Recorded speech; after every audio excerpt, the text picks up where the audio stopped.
Привет, друзья! Сегодня у нас салат с помидоров. Мы режем помидоры дольками, вот как я показываю вам. Потом ложим отдельно в чашку. После режем лук, зелень, чеснок. И все это заправляем солью, перцем, черным перцем, а также уксусом пол чайной ложки и оливковым маслом. Мешаем это все. Также я добавила в помидоры полуострый перец. Мы помешали всю эту заправку и добавляем ее в помидоры.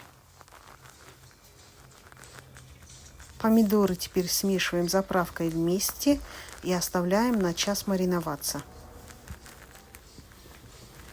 После вот такой у нас получился салат. Подписывайтесь, пишите свои рецепты.